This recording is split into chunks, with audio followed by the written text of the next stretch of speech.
Bonjour à tous. Alors aujourd'hui on va décortiquer l'épreuve de bac, on va voir comment ça se passe, à quoi ça ressemble et ce qu'il faut faire pour optimiser le temps de l'épreuve. Alors, baccalauréat général, session 2014, sciences de la vie de la Terre, série S. C'est toujours précisé sur la première page la durée de l'épreuve, donc 3h30, son coefficient 6. Pourquoi? Parce que c'est l'enseignement obligatoire. Vous avez, pour ceux qui sont en SP, en général un sujet en couleurs différentes sur des feuilles bleues ou jaunes. En général, c'est bleu. Et là, il y a bien marqué enseignement de spécialité. Alors, c'est quoi la différence entre les deux? C'est le fameux troisième exercice. Donc, ce qu'on va faire, avant de décortiquer les sujets, on va voir la chose la plus importante, c'est préparer son matériel. Eh bien oui, un bac, ça dure longtemps. 3h30 là, l'épreuve. Pour les SP, coef 8. Faut pas se planter. Donc, faut être organisé.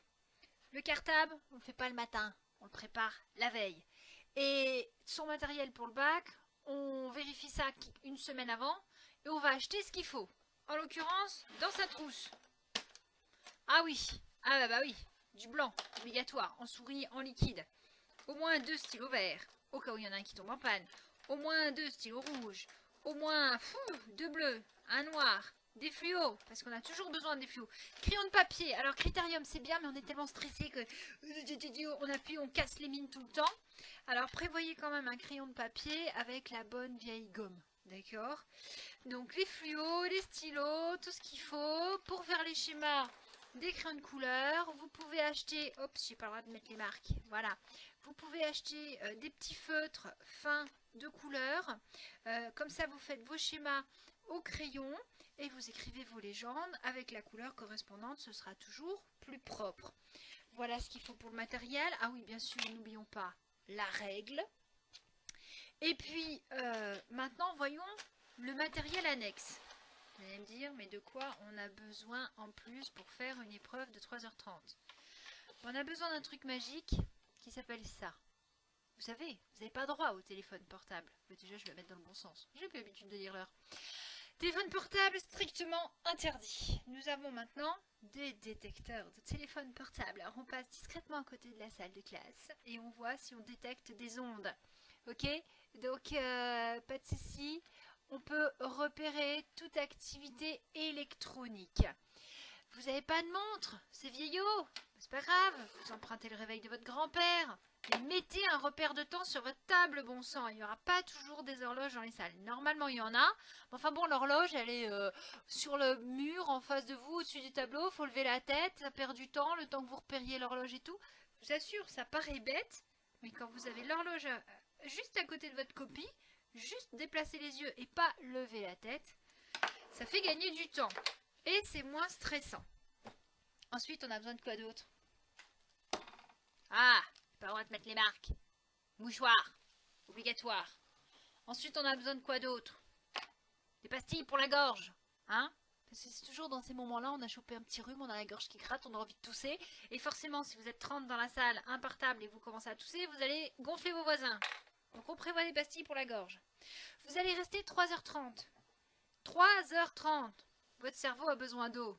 Ah, j'ai ma super bouteille, que la force soit avec moi à côté obscur. Bon, j'ai pas trouvé Luke, hein, j'ai trouvé que Dark Vador. Votre cerveau a besoin d'eau pour fonctionner. Si vous ne buvez pas, vous allez saturer. D'accord? Alors, vous buvez 1 demi-litre, pour moi, perso, c'est pas assez 3h30. 1 litre, c'est bien. 1,5 litre, ça commence à faire beaucoup parce que après il y a petit pipi room et puis qui dit pipi room dit on peut pas y aller tout seul, on est accompagné par un surveillant, gna gna gna, bonjour l'intimité, c'est pas top. Bref, c'est comme ça, c'est les textes pour pas que vous trichiez. Donc, bouteille d'eau sur votre table. Ah oui, chose importante. Je vous rappelle l'utilisation de l'ATP par les cellules musculaires. L'élément de base qui permet de fabriquer de l'ATP, c'est du glucose. Eh oui, dans le mille. Alors, vos cellules cérébrales, vos neurones ont aussi besoin d'ATP pour fonctionner, donc ils ont besoin de glucose. Alors, il y a un truc magique, très bon, ça s'appelle le chocolat. Alors, le chocolat, c'est bon, mais alors, ça fait du bruit, Et puis c'est gras, ça tâche les doigts. Alors on va zapper le chocolat. Il y a plus de gras que de sucre. Il faut du bon sucre. Ça veut dire quoi? Que la veille de vos épreuves, pâtes, riz, patates, sucre lent. Alors je vous ai pas dit de faire une raclette, hein. Il faut quand même bien digérer. Vous mangez des légumes, vous mangez vos féculents, un bon steak, ce que vous voulez. Vous remplissez bien le ventre, mais pas trop gras. Ok, il ne s'agit pas d'avoir mal aux intestins en allant faire vos épreuves de bac, hein, parce que si c'est pour dire au bout de 3 quarts d'heure, madame, faut que j'aille aux toilettes, ça va pas le faire. D'accord? Donc pensez à ça. C'est con, mais c'est véridique, hein. C'est pas le moment de vous taper une gastro. Mangez correctement. Donc, le matin aussi, hein, ne partez pas le ventre vide. Levez-vous à une heure correcte. Faites l'effort de ne pas vous coucher tard la veille d'une épreuve. Mangez des sucres lents le matin, avec du sucre rapide, bien sûr. Hein, du sucre rapide pour tout de suite, du sucre lent pour la fin de l'épreuve. Et donc, pendant l'épreuve, vous aurez faim. Et puis vous aurez besoin à un moment donné de vous détendre, de vous occuper. Quand vous en pouvez plus là, que ça fait 20 minutes, vous écrivez, vous êtes tendu, vous avez mal aux doigts. Et bien alors, étirez vos doigts. Et puis étirez votre corps aussi. Faites des étirements, roulez-vous les épaules, roulez le cou. Bon voilà, je suis pas à la caméra, mais vous imaginez. Et puis vos yeux vont être fatigués. Alors détendez vos yeux. Vos yeux bougent grâce à des muscles. Et bien c'est comme les doigts de la main, vous avez besoin d'étirer vos muscles. Alors qu'est-ce que vous faites? Vous regardez le plafond, vous regardez le sol, vous regardez à droite, vous regardez à gauche et vous faites tourner vos yeux. Et vous allez voir, ça va détendre vos yeux, ça va détendre tout votre visage. Et ça vaut le coup des fois quand on est trop stressé, qu'on n'est pas bien, on est tout crispé de partout, on a besoin de se détendre. Ça va pas vous coûter grand chose de vous arrêter 30 secondes, 1 minute. De souffler un bon coup. En soufflant, vous éliminez le surplus de CO2. Vous faites circuler le sang, vous éliminez les toxines de vos muscles, c'est-à-dire l'acide lactique. Hein, quand vous travaillez vite, vous êtes crispé, vous êtes tendu, le temps que votre foie se mette en route pour transformer le glycogène en glucose et que le glucose soit transféré dans les cellules et transformé en ATP, ça prend du temps, on l'a vu dans les dernières vidéos. Vous allez forcément utiliser les voies anaérobie de phosphocréatine et les voies anaérobie de fermentation. Donc vous allez fabriquer de l'acide lactique, vous allez avoir des crampes. Ok, donc c'est important de respirer. Faites pas comme moi quand j'avais votre âge, je bloquais ma respiration tant que j'avais pas fini d'écrire mes phrases et mon idée, je bloquais ma respiration, je respirais pas. Et un jour c'est mon prof de physique en première S qui m'a débloqué. J'étais en train d'écrire, et puis là c'était calme dans le petit amphi, puis d'un coup j'entends Sandra. Ouais, je m'appelle Sandra, ça y est, vous le savez. Oui, monsieur, qu'est-ce qui se passe? Et là il me regarde, il fait respire. Et je l'ai regardé, il me fait j'ai remarqué, tant que t'as pas fini d'écrire, tu respires pas. Et en fait, c'est vrai, je respirais pas. Donc je me bloquais, je me stressais, je manquais d'oxygène. Et en plus, quand j'avais fini, je faisais un grand puis je dérangeais tous les voisins. Donc, c'est pas bon, c'est le stress. Ah, vous allez me dire, ouais, c'est plus facile à dire qu'à faire. Je suis d'accord. Mais justement, je suis là pour ça. Je suis là pour vous le dire. Respirez. Et si ça suffit pas, ben vous sortez les petits gâteaux. Alors, on évite les gâteaux pleins de sucre et plein de chocolat pour salir les doigts et tacher la copie. On prend des gâteaux tout simples, ok, avec du sucre lent dedans, un petit peu de sucre rapide. Et on prépare sa boîte. Oui, hein, on évite ça. Bah oui, parce que ça, hein. Vous faites un dessin? Je pense que vos voisins vont vite en avoir ras-le-bol des petits sachets. Alors, vous êtes sympa pour les voisins. Vous préparez votre boîte, vos gâteaux. Alors moi je dis à mes élèves toujours de préparer une boîte avec des petits bonbons dedans. Alors des vrais bonbons, pas des machins pleins de gélatine qui collent aux doigts et tout. Prenez des vrais bonbons à l'ancienne, des bonbons qu'on suce. Ils sont pleins de sucre, du bon sucre. Pas des machins pleins de gélatine, il n'y a pas beaucoup de sucre. En plus ça fait mastiquer, ça fait du bruit, puis ça dérange les voisins. Donc prenez des vrais bonbons parce que votre cerveau a besoin de sucre. Je vous fais pas un dessin, on en a déjà parlé. Donc vous avez un coup de barre, vous vous arrêtez, vous respirez un bon coup, vous buvez de l'eau et vous mangez un bonbon. Voilà, maintenant que vous avez tout votre matériel sur votre table. Alors, il va falloir organiser. Hein. Des fois, il y a des bahuts dans des tout petites tables. Alors, vous allez dire, mettre tous les stylos et tout. Bah oui, il faut s'organiser. Vous préparez vos feuilles à l'avance. Vous remplissez les en-têtes. Vous préparez au moins 2 copies, voire 3 copies. Pourquoi? Parce que remplir un en-tête, ça prend du temps. D'accord? Il faut mettre son nom, son prénom, le nom de l'examen. Il faut reporter le code là, le petit code de l'épreuve. Ça prend du temps. Et si vous vous rendez compte au milieu de votre rédaction, au bout de 3 heures, qu'il faut refaire encore une copie, bon, écoutez, préparez au moins 3 copies doubles, vous êtes tranquille. Vous avez de l'avance, comme ça vous pouvez aérer vos réponses, sauter de ligne. Je vous rappelle que ce sont des copies à petits carreaux, alors là je n'ai pas avec moi pour vous montrer. Mais faites attention à ça, préparez vos copies à l'avance. C'est pour ça qu'on vous fait rentrer un quart d'heure avant, c'est pas pour attendre et se tourner les pouces, c'est pour remplir les en-têtes. D'accord? Donc en général, le prof au tableau marque le repère de l'épreuve, le nom de l'épreuve, etc.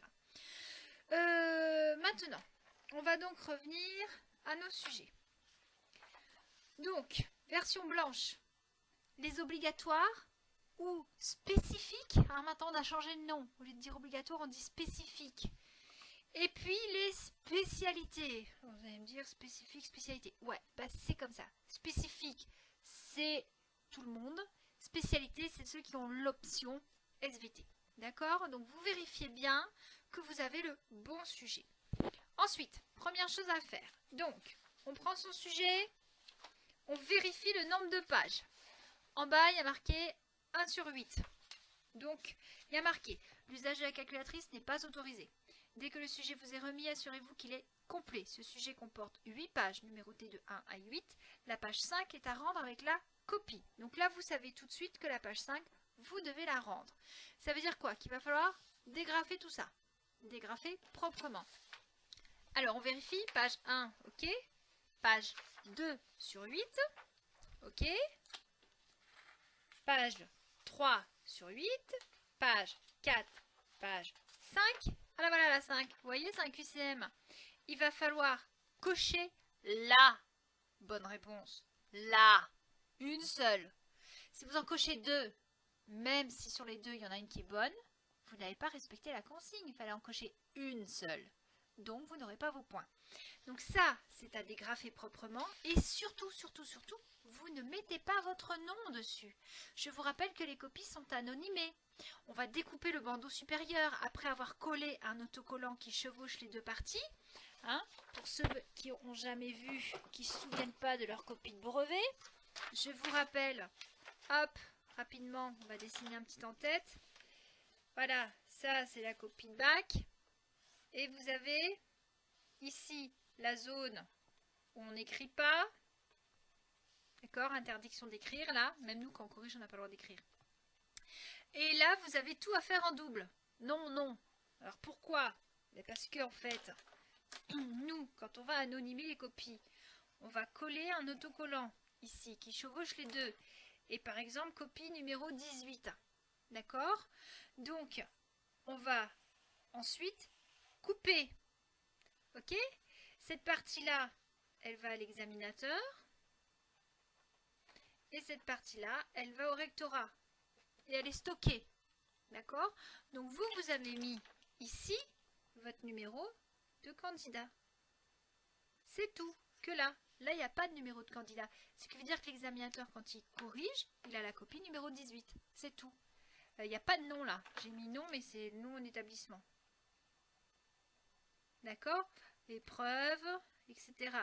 Votre nom, il est juste ici. Là, c'est même pas nom d'établissement. Qu'est-ce que je raconte? Ça, c'est sur mes copies de bac blanc.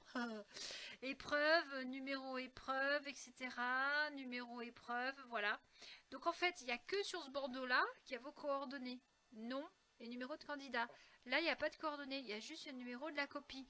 Donc, quand vous allez dégrafer la feuille numéro 5, là, hop, on va la dégrafer. Cette feuille, on va la glisser dans la copie et elle va rentrer dans cette partie-là. Ça, c'est plus grand que du A4. Donc, ça va rentrer dans cette copie-là et on va l'agrafer. C'est-à-dire qu'avant de faire le découpage, de mettre les numéros et de découper le bandeau supérieur, les professeurs responsables des salles, avant de quitter la salle ou avant de remettre le paquet de copies au coordonnateur, ils vont agrafer la feuille du QCM à l'intérieur. Donc, cette partie-là de copie ne doit pas comporter de nom. Si vous avez mis votre nom sur la feuille du QCM, votre copie sera identifiable et donc ne sera pas corrigée. Donc surtout, quand vous dégrafez vos QCM, vous n'écrivez rien à part cocher la bonne réponse. Pigé? Alors on continue. Page 6, 7 et 8. C'est bon, mon sujet est complet, j'ai tout. Alors, vous remarquerez que c'est imprimé d'un côté et pas de l'autre. Vous allez me dire, oh, gaspillage de papier, développement durable, économie. Mais non, c'est le bac. Vous avez le droit de découper les documents, de les coller sur votre copie, de les annoter, de faire des légendes, des coloriages dessus. Si c'est utile, bien sûr. Alors, si vous n'avez rien à faire pendant 1h30 sur le sujet du dodo, parce que vous n'avez rien capté, que vous découpez pour colorier, pour faire joli dans votre copie, pour vous occuper, c'est votre problème. Mais si vous avez des choses à dire, ne perdez pas de temps à découper, à recoller les documents. L'examinateur, il les connaît, les docs. D'accord? Il les a. Par contre, ce qu'il n'aura pas, c'est votre interprétation. Donc, si vous avez décidé, par exemple, de découper ce graphique, de le coller, et puis avec votre stylo, de faire des repères de temps, par exemple, de mettre des légendes, des couleurs. Ok, si c'est intéressant et si ça permet d'appuyer votre argumentation, pourquoi pas? Bien sûr, faites-le. C'est pour ça que vous n'avez rien derrière, que vous puissiez découper et coller. Alors, ça, normalement, donc ça c'est un sujet 2014, hein, depuis 2014, normalement, c'est pas en recto verso. Si je prends un vieux sujet 2013, où est-ce que c'est que j'en ai un? Où c'est qu'il est mon sujet 2013? Pas bouger, je reviens. Hop, voilà. Voilà un sujet 2013. Et bien regardez, c'est recto verso. Donc la première année, on leur a dit, les premières années, on leur a dit, attendez, pas de recto verso. Les élèves, s'ils veulent par exemple découper ça et coller pour légender, et derrière, ils perdent. Ils peuvent pas. Donc, on a expressément, l'ensemble des professeurs a expressément demandé à ce que ce soit fait uniquement en recto, et pas en recto verso. De manière à ce que vous puissiez découper et coller ce qui vous intéresse. Donc ça, faire bien attention au nombre de pages, etc. Ensuite, vos exercices maintenant. Vous avez la partie 1 sur 8 points. Partie 1, restitution de connaissances en général, une rédaction. Là, c'est une rédaction pure sur 8 points. Vous pouvez avoir donc une rédaction 5 points et question de QCM. Ensuite, exercice 2, premier exercice, étude de doc avec ici, cocher la bonne réponse, un QCM, 3 points. Donc vous avez quand même pas mal de docs à étudier. Donc en général, si vous avez beaucoup de documents pour le 2.1, c'est que c'est du QCM. Si vous n'avez pas beaucoup de documents, c'est de la rédac. Et enfin, le 2.2, donc rechercher des arguments favorables. Le 2.2, c'est toujours une étude de doc. Jamais, jamais, jamais de QCM. Ça peut être contextualisé ou pas, mais toujours de la rédaction. Donc, ce que vous avez intérêt à faire, première chose à faire, vous avez votre sujet. Bon, vous avez vérifié le nombre de pages, etc. Vous avez fait tout comme il faut. Maintenant, il va falloir se décider. Par quoi on commence? Globalement, on dit 1h30 le premier exercice, 30 minutes le 2.1 et 1h30 le 2.2. Ouais, c'est bien gentil, mais il faut quand même prendre le temps de tout lire pour savoir par quoi on va commencer. Alors, soit vous êtes super bon, vous maîtrisez votre cours à donf, vous êtes capable de tout réciter, d'organiser correctement, vous démarrez par celui qui rapporte le plus de points, le sujet de type 1, soit vous n'êtes pas fort, et à ce moment-là, je vous invite plutôt à commencer par la partie 2, puisque pourquoi? Vous avez des documents, vous avez du support, et là-dessus, vous avez le droit. C'est votre sujet, vous pouvez faire ce que vous voulez. Vous passez du fluo, vous gribouillez, vous écrivez vos idées. Par contre, quand vous le faites, votre première lecture sur votre brouillon, exo 1, au fur et à mesure que vous lisez la consigne, voilà, vous avez lu, c'est une disserte. Ok, qu'est-ce que j'ai compris? Et tac, vous mettez les mots, les choses qui vous viennent. Et là, attention, faites attention, dans la consigne. La consigne, c'est toujours écrit en gras, encadré. Puis dessous, il y a des machins en italique. Alors, faites un zoom sur les machins en italique. Faites attention. Le moteur de la séduction n'est pas attendu. Ah, il ne faudra pas en parler. L'exposé doit être structuré. Ouais, ça on a l'habitude. Et bien souvent, quand vous voyez ça, vous n'allez pas plus loin parce que vous vous dites c'est bateau. Mais faites gaffe. Avec une introduction, un développement, une conclusion, classique. Et là, c'est le piège. Il sera accompagné d'un schéma de synthèse, illustrant les phénomènes géologiques mis en jeu.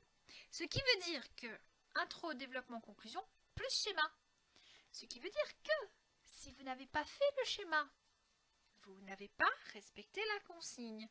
Donc, quand on va vouloir vous noter au niveau du curseur de notation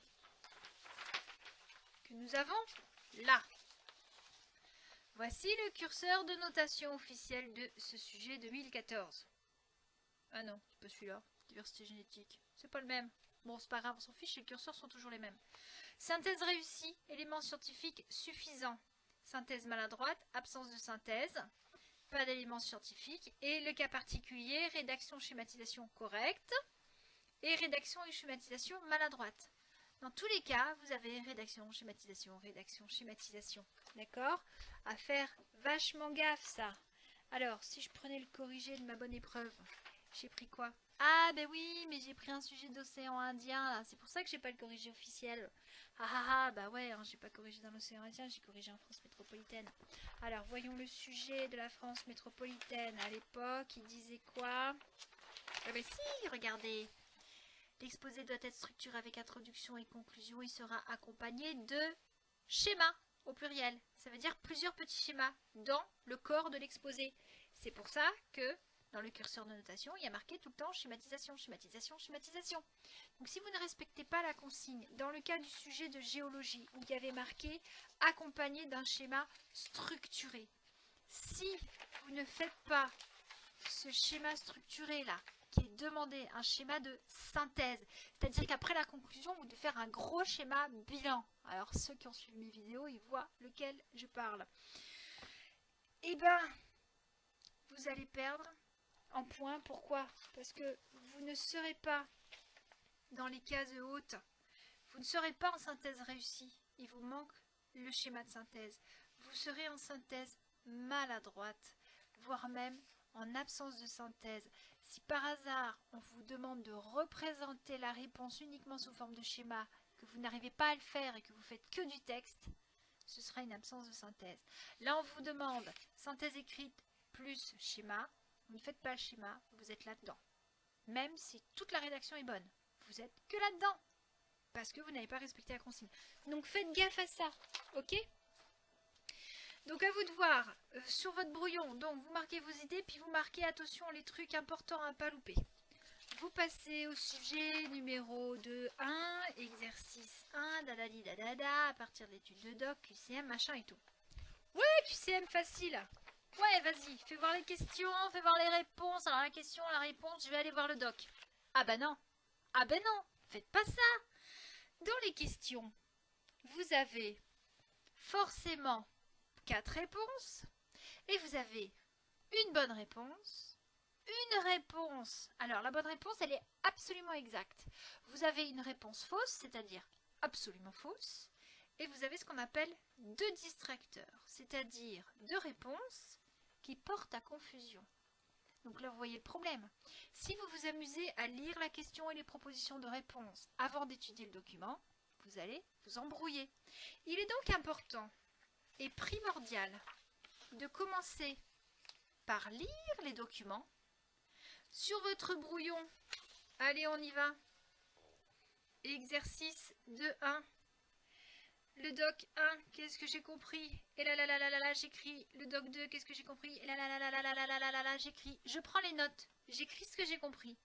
Maintenant, j'ai mes notions scientifiques qui sont écrites. J'ai ce que j'ai compris. Donc maintenant, je vais pouvoir aller chercher la bonne réponse. Je ne vais pas m'embrouiller. Pigé? Donc faites gaffe à ça. Ça, c'est le piège ultime. Sachant que cet exercice vaut 3 points, franchement, sur un QCM, ce serait bête de perdre les 3 points parce que vous avez étudié dans le mauvais sens. C'est d'abord on étudie les docs et après on lit les questions. On arrive à l'exercice de 2. Bon, bah, l'exercice de 2, j'ai déjà fait une vidéo là-dessus. Vous lisez tout, vous lisez la consigne et vous regardez donc rapidement les documents. Parce que là, il y en a un paquet de docs. Document 1, document 2, document 3, document 4, etc. Alors parfois ils sont gentils parce qu'ils mettent le 2.1, le 2.2, le 2.3, le 2.4. Et pareil, prenez votre brouillon, exercice de 2. Et puis là, qu'est-ce que j'ai compris? Doc 1, rapidement, vos premières idées. Doc 2, rapidement, vos premières idées. Et là, maintenant que vous avez ça, hop, je dézoome. Vous avez votre premier brouillon. Globalement, vous avez vos idées pour chaque exercice.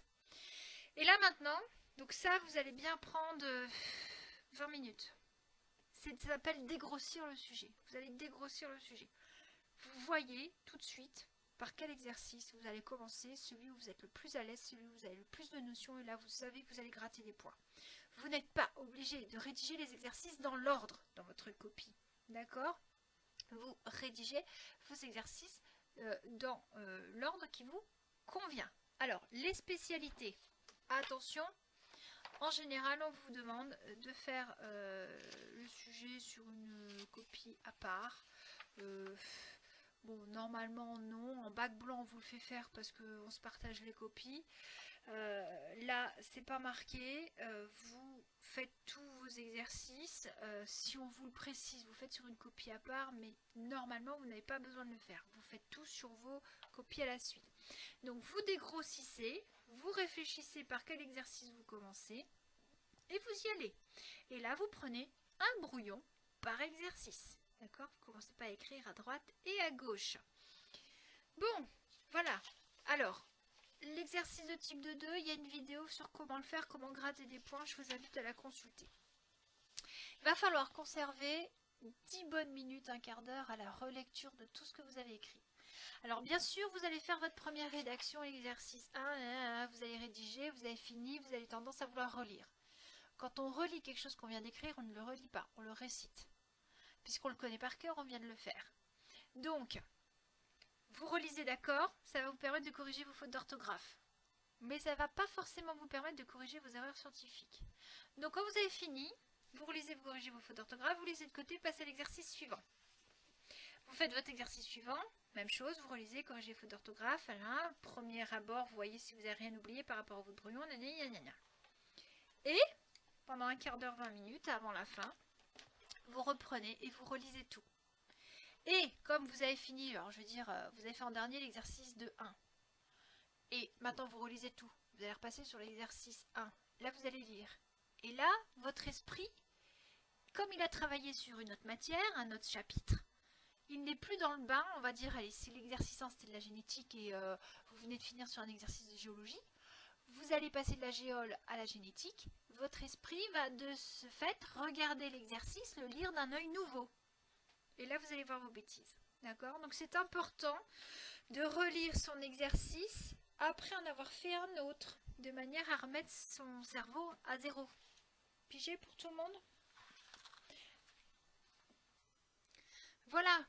Donc, le conseil, c'est d'avoir toujours ces brouillons, de prendre uniquement des notes sur les brouillons. On ne rédige pas sur les brouillons pour recopier. On met juste ces notes.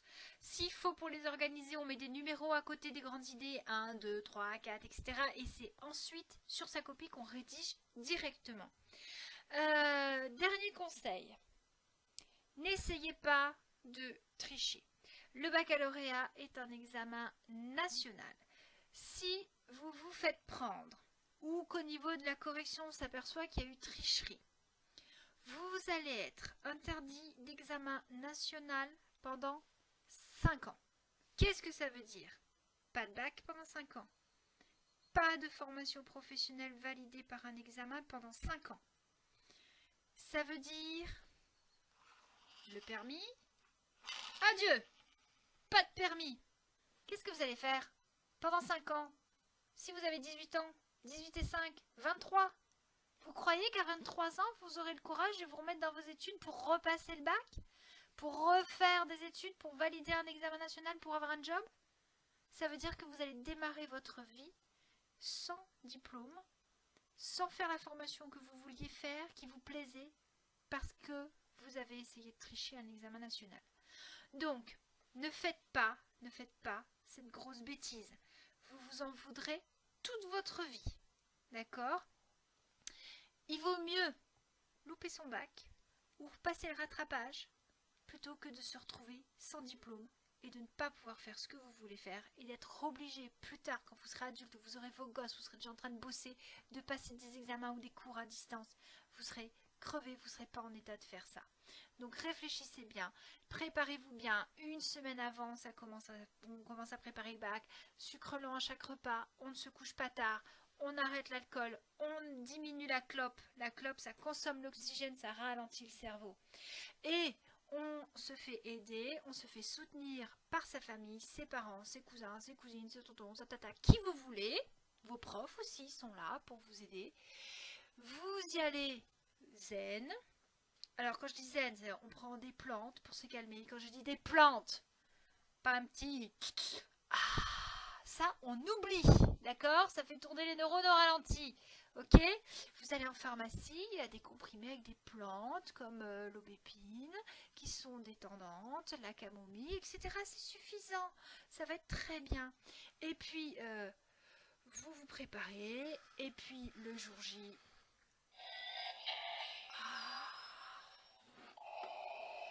que la force soit avec vous. Je vous soutiendrai mentalement, je penserai à vous. Haha.